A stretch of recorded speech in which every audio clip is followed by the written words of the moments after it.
This is the Big O Show. This is the Big O Show. The legend that is Alain Poupart. Good afternoon, sir. How are you doing? I'm doing fine. Much better now. I've been called tough. I hadn't been called that before. I like it. Well, somebody was asking me about Fiddler, but they were kind of young when they were watching him. They were asking me what kind of player he was. And I said that he was one of those tough guys that I admire. He was a good leader in the locker room. He sacrificed the crap out of his body. He might have been slightly better if it wasn't for all the injuries he suffered the last couple of years that kind of took a toll on him. But he was never going to be a franchise guy. You know what I mean? But he is one of those guys that from covering him and being around him, I will always admire him for the way he played the game. So you go ahead and tell me, because again, you've been around longer even than I have, I think, on this damn beat. How many years already? Mine's 31 for you.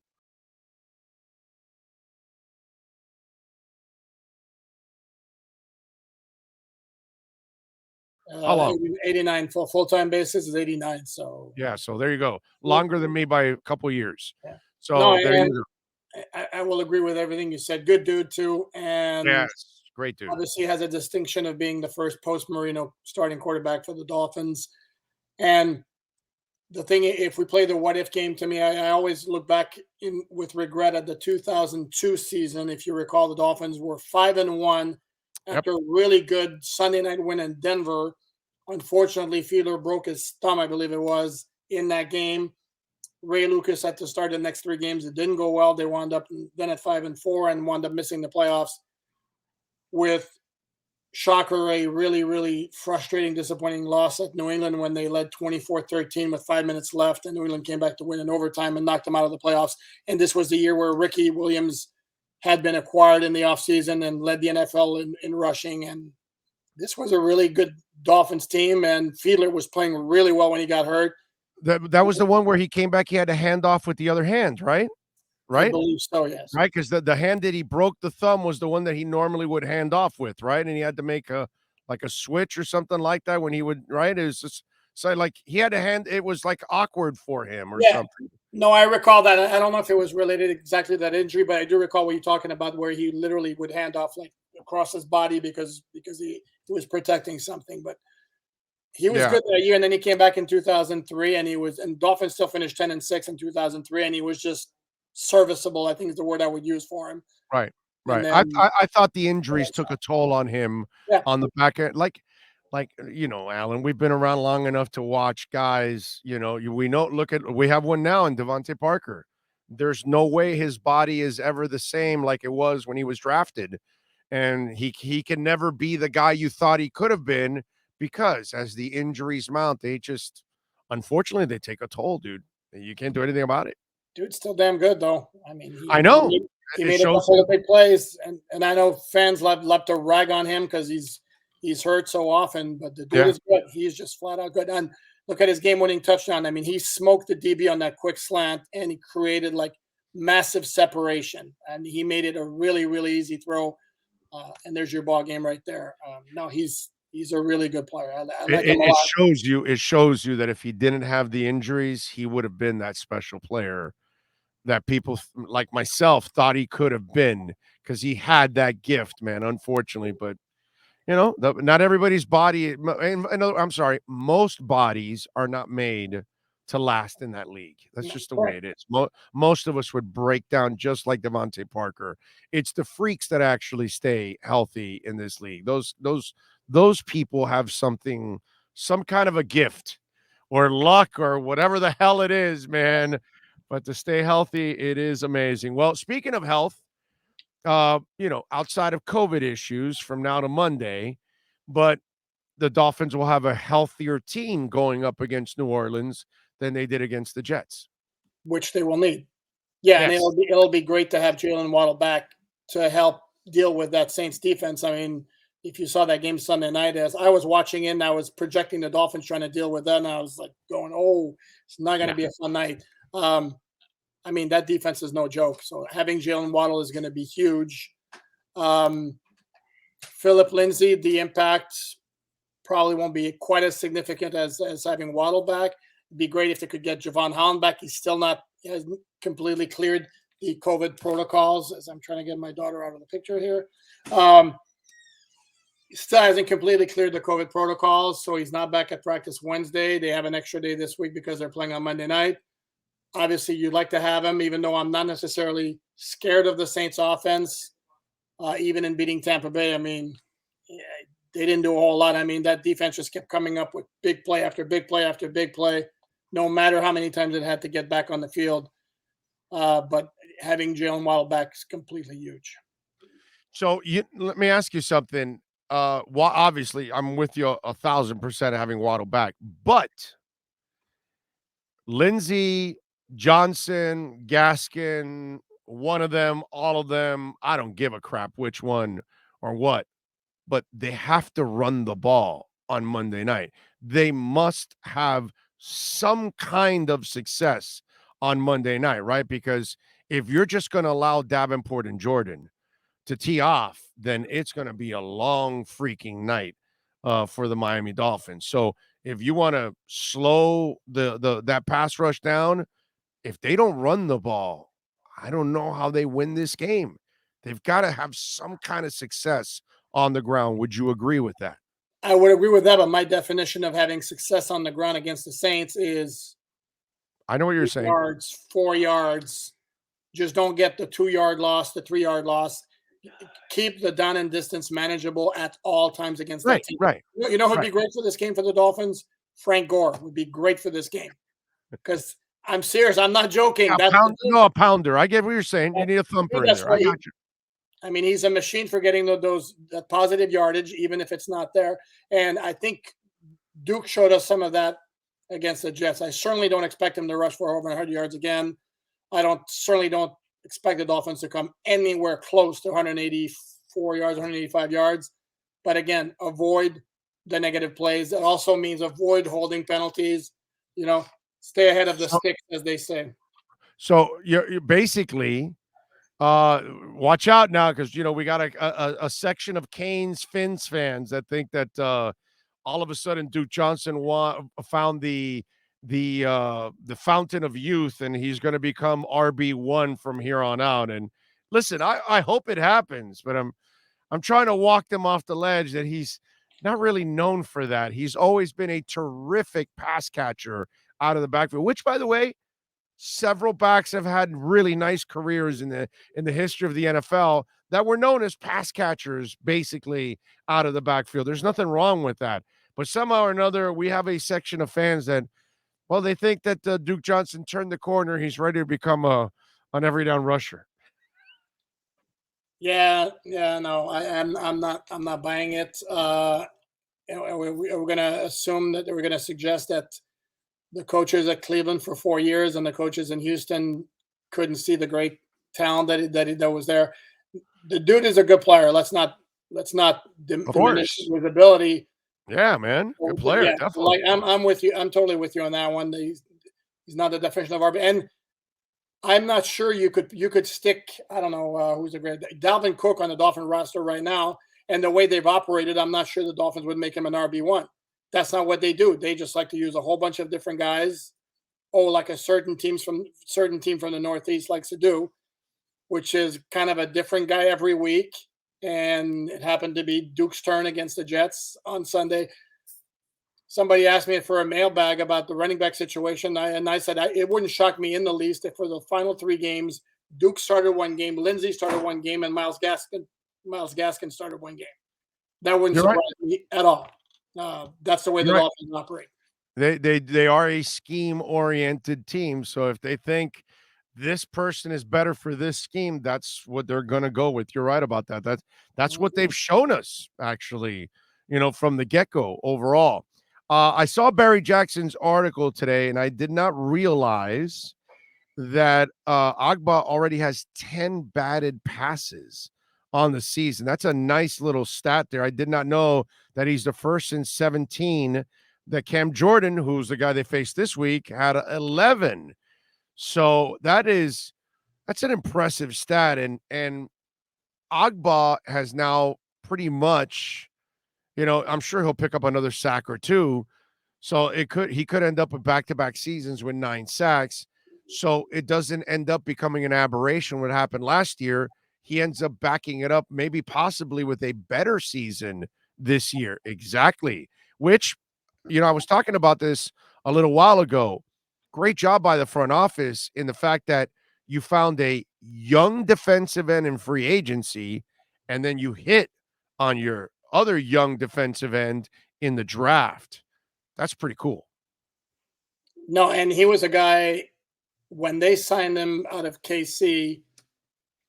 There was something there. I mean, first of all, he was a very high second round pick coming out of Okie State, so it's not like he came out of nowhere. So there was the ability, and the Dolphins have really, really done a good job of putting together a plan to maximize his ability. And the guy's been outrageous.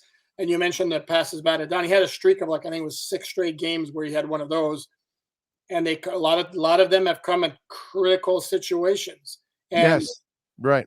That might not be a sack, but if it comes on third down, that's just as good as a sack.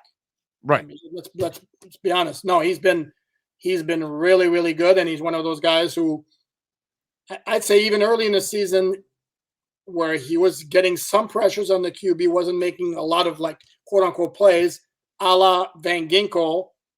And once the winning streak started, and all of a sudden you see those plays, instead of being close calls, they're TFLs, pass batted down, sack, and it's throughout the defense that's been going on. And I think all of us as fans and media and all of us, I think we've been happy with him even from day one. Even when he wasn't getting the sacks, the effort was second to none, and you knew he was right there, dude. I don't know how many times I've counted this season where Ogbah was just a hair away from getting, he could add another 7 sacks on top of what he has already. You know what I mean? So I think you kind of felt like it was going to break for him. It was going to happen because the one thing you never saw any quit in him, and you respected that. No, and early on in the season when the defense wasn't playing nearly as well as it is now, there were a couple of games where I'm struggling to find guys who kind of jumped out at me, like in rewatching the game. But Ogbah was always one of those guys. I felt him watching the game. To me, he's an absolute no-brainer to re-sign before free agency starts. Let's not deal with the headache of having to compete with other teams. By the way, the growth of Nick Needham, pretty amazing, isn't it? Because this past week he ends up playing free safety, and for the team, there were other guys that have more experience than him playing that position, and they're not big on putting guys that don't have experience. They kind of want to feel comfortable with guys normally, you know what I mean? So to watch Needham come in 3 years ago and be an absolute disaster his first couple of months, and then grow into the position, and he's played on the outside, he has excelled on the inside, and then to watch him at safety and that evolution, that's, and these people, as you all know, they love versatility. Mm-hmm. But, what's it say about him that the trust value, the professionalism, the intelligence, the ability to adjust to everything, because playing slot, playing outside, and playing safety, those are 3 completely different responsibilities. No, and you're looking with a guy who's a very good athlete. You can just tell by the way he moves, the way he runs, and obviously he's got the wherewithal to be able to handle different assignments. And like you mentioned, when he came in as a rookie free agent out of UTEP, if memory serves, and then it's very interesting because this is a guy whose career could have ended very, very quickly, because he would be the first one to admit that he didn't really understand fully what it takes to be a professional. And if you recall, he started as a rookie in 2019 on the practice squad until they called him up. And it's been steady progress. I mean, sure, there are little bad games here or there like everybody has, but he's become very valuable in that secondary. We talk about Ogbah scheduled to become a UFA. Well, Needham becoming an RFA. He's another guy that the Dolphins absolutely need to re-sign. Oh, hell yeah. Hell yeah. Especially when I think you're going to make a decision on one of your 2 big corners.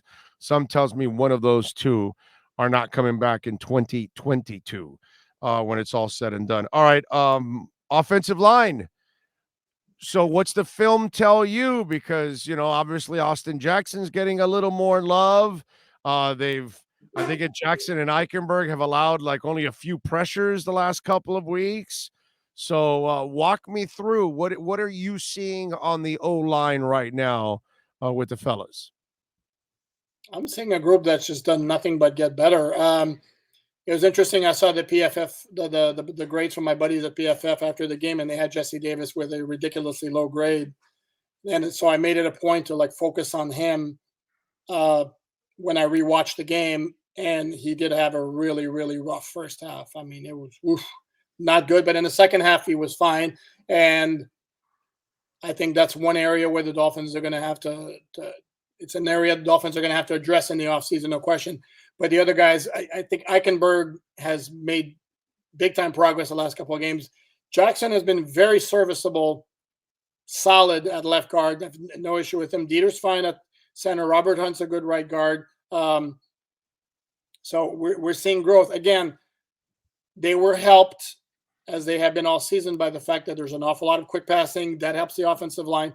But they also have provided really good protection on plays that were slower developing. Like if we look at the 37-yard pass from Tua to Parker, Tua had a really nice pocket and he had plenty of time to make that throw. So kudos on the offensive line there. That wasn't the same as, your quick slant where it's Tua takes 2 steps back and fires the ball. So the offensive line has made significant progress, which, as you suggested early in the season, though many people didn't have the patience, there were going to be growing pains because they had so many young players in that lineup. There's no way you're going to miss on all 5 of them, bro. No, correct. And right now, to me, they're playing solid football now.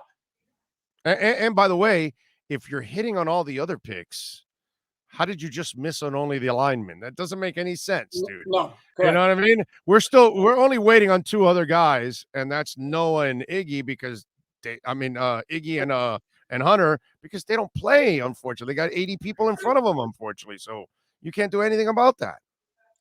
No, but here's the thing, the point I was going to make is everything we mentioned, though, has to be balanced by the fact that, and there's no way around it, their last 6 games, they played Houston, they played the Giants, they played the Jets twice. So now they're going to play New Orleans. And New Orleans front 7, a little bit different than the Jets front 7. A lot. So now we're going to learn a lot more. And by the way, I don't know if you noticed this, I put this on Twitter and it absolutely floored me that on Myles Gaskin's 30-yard run on the game-winning drive that put him in Jets territory, watch the replay and you'll see the entire offensive line move up before the ball is snapped. And the ref somehow completely missed it. That just blew me away. And at the time, as I'm watching the game, it's like, whoa, that's a false start. Never called it. And then when I rewatched the game, you see that play again, and it's completely false start that they missed. So, but anyway, that's neither here nor there. Big test for the offensive line, and that's going to be a big-time measuring stick just to see how far along they've come. All right, so piggybacking off of what you said, Jesse Davis, my brother, they're going up against Jordan and Davenport.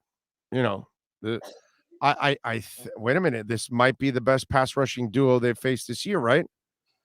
You might face some other teams that had one pass rusher. They have Raiders, Crosby, and then Raiders. Yeah, Raiders. Yeah. Both those dudes are good. Yes, that's a really good one. Good call on your part. But Davenport obviously is having a career year right now. It's what they kind of targeted him when he was coming out, that he broke out in the Senior Bowl and was so dominant. And then Cam has been a stud his whole career.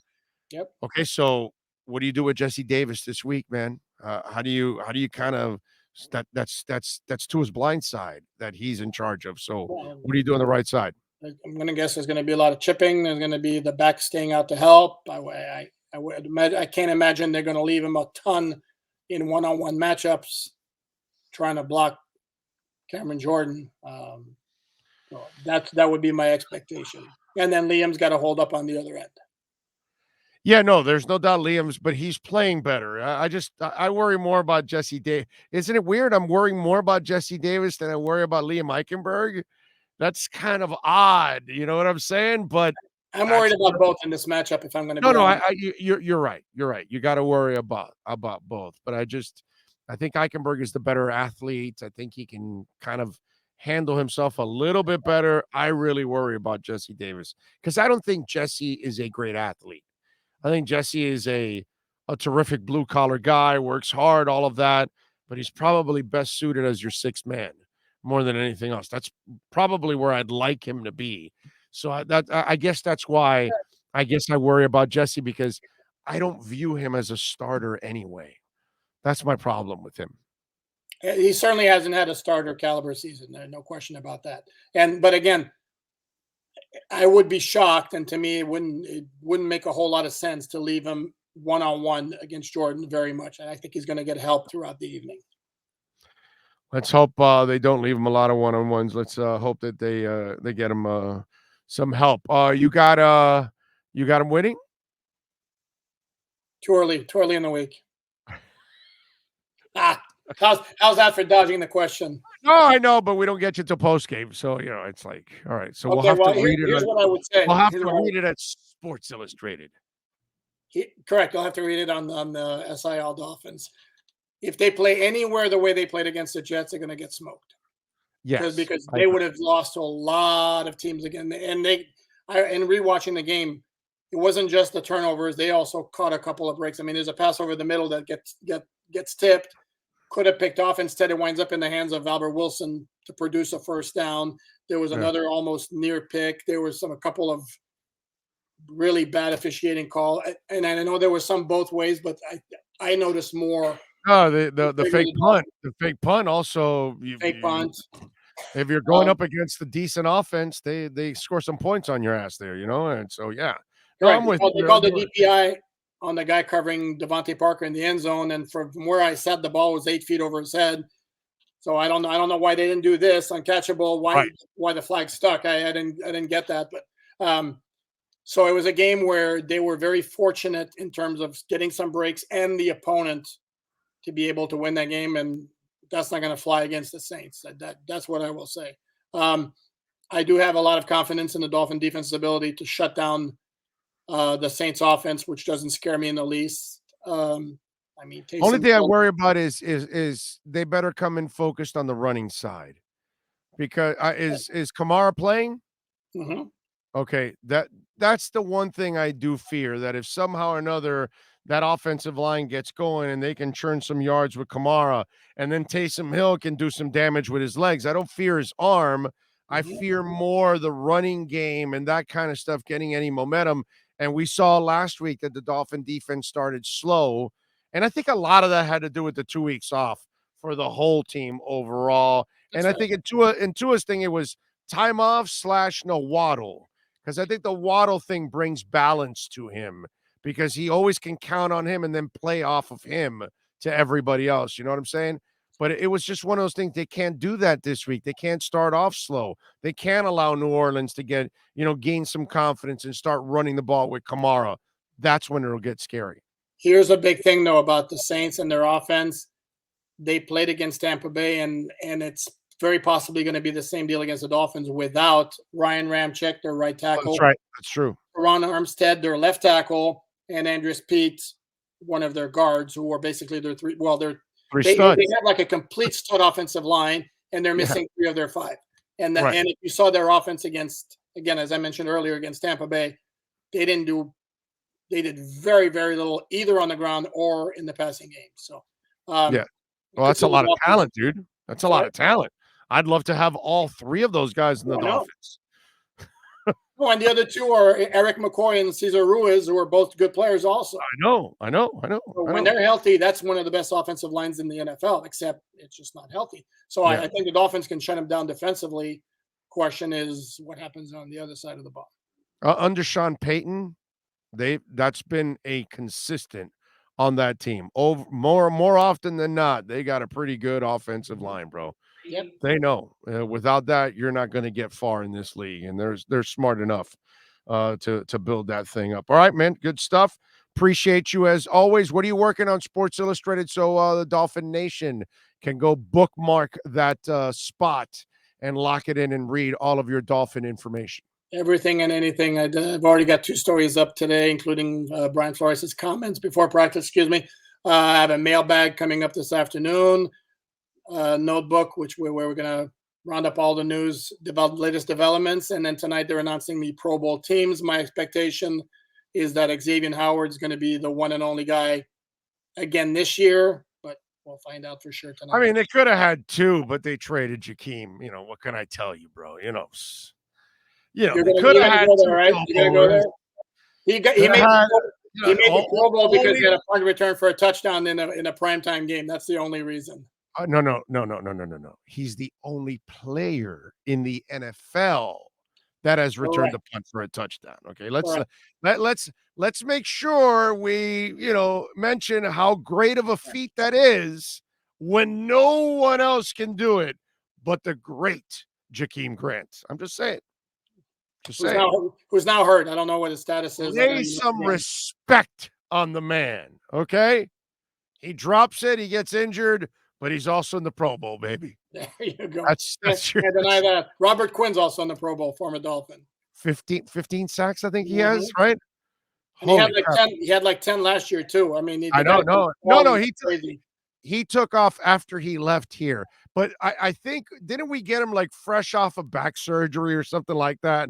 Wasn't he like a year removed from back surgery or something? Robert Quinn? That sounds about right. Right? So I always keep thinking about it going, damn, so we got him still like off of rehab. And then he needed our year of rehab. And then when he left, he was kind of like 100% again. And he went back. He's been on a tear since he left Miami. Big time. Since he left Miami, that guy has like 40 sacks. No. And he had some good years before Miami also. I know. But we had the Valley. We had bad Robert Quinn. Yeah. Everybody had the peaks. We got the Valley with Robert Quinn. That's rough. That's crazy. All right, follow him on Twitter at Poupart NFL. And more than, I'm telling you, Dolphin fans, okay, you want to stay informed, you bookmark the Sports Illustrated Miami Dolphin page, all right? Lock it in. You can get it there. Go to his Twitter page. You'll find it there at Poupart NFL. Alain, as always, you're a stud. Thank you, my friend. Enjoy the rest of your week, buddy, and Merry Christmas. That's right. Merry Christmas, sir. There you go. It's a beautiful thing. All right, that's our Sports Grill, Miami Dolphins Insider Report.